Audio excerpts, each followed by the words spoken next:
Hello from Oakley. This is the Rorschach Arctic Update from the 20th of January 2026. A quick summary of what's going down north of the Arctic Circle. We can only begin this show with the continuing saga between U.S. President Donald Trump and his desire to annex Greenland, which we have been covering in recent episodes. The opposition to the U.S. government's threats toward Greenland has been strong. On Thursday the 15th, the BBC reported that military deployments from France, Germany, Sweden, Norway, Finland, and the Netherlands, and the UK have all been sent to Greenland, making it clear that the country's defense is a priority for NATO nations.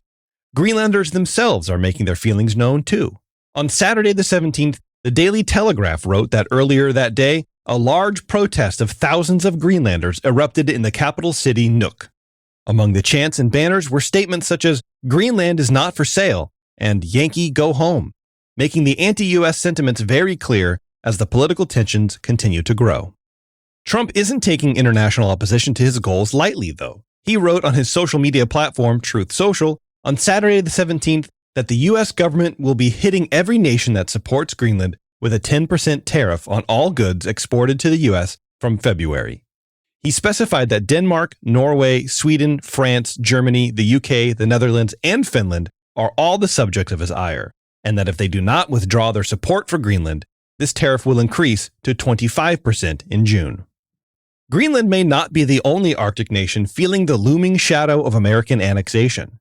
According to a report by Politico, on Tuesday the 13th, Donald Trump's nominee for ambassador to Iceland, Billy Long, told U.S. lawmakers that Iceland will become the 52nd U.S. state, with himself serving as governor. These comments sparked a huge outcry in Iceland, with the Icelandic Foreign Ministry announcing on Thursday the 15th that it had asked the U.S. Embassy in Reykjavik for an explanation for these remarks.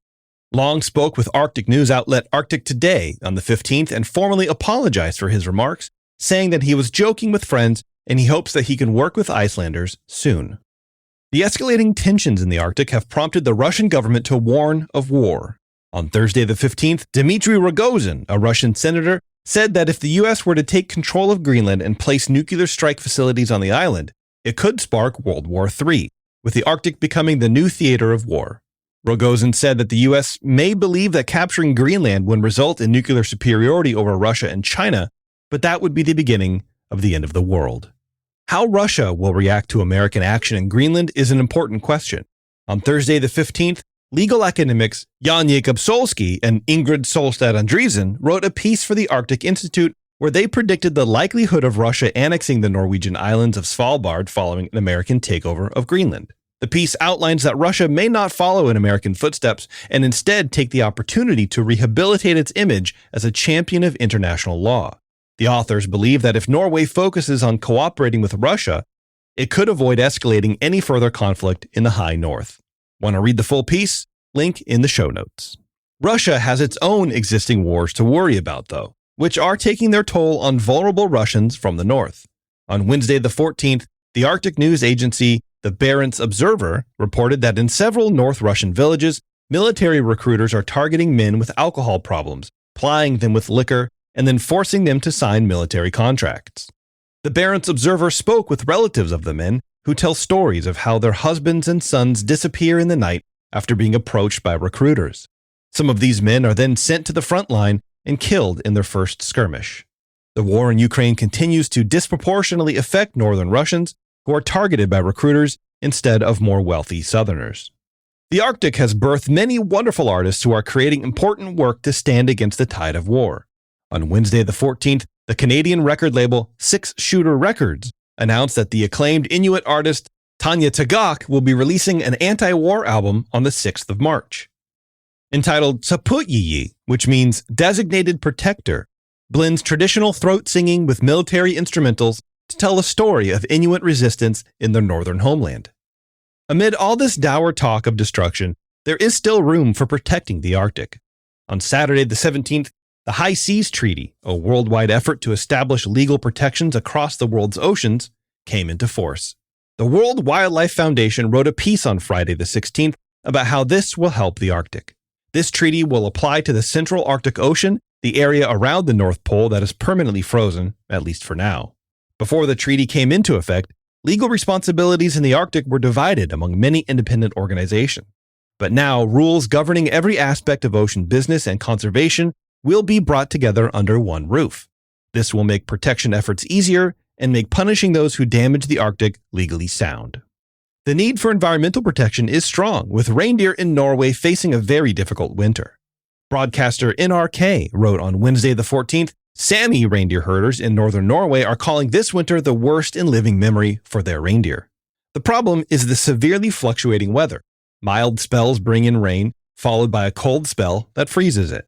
This locks away the reindeer's food beneath an impenetrable wall of ice, leaving them to starve. Sami herders are now facing a tough decision: to buy expensive food supplies, sell their reindeer, or hope for the best. A Sami community in Sweden is facing a battle over building a bridge for their reindeer to help in these tough winters.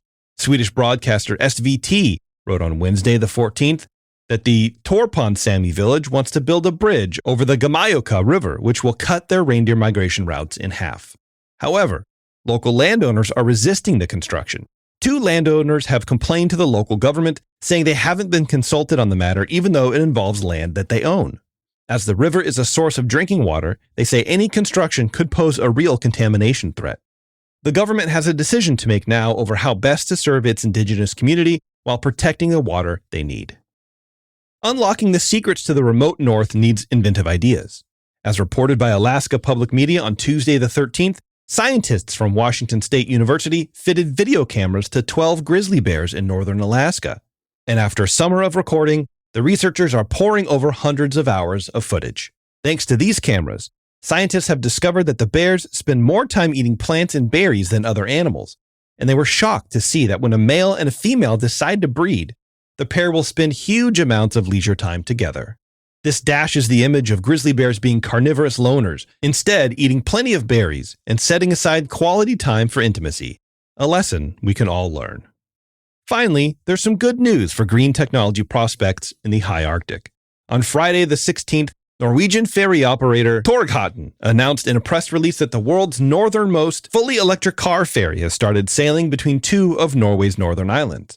The opening days were tough, with temperatures reaching as low as minus 25 degrees Celsius, which is minus 13 Fahrenheit.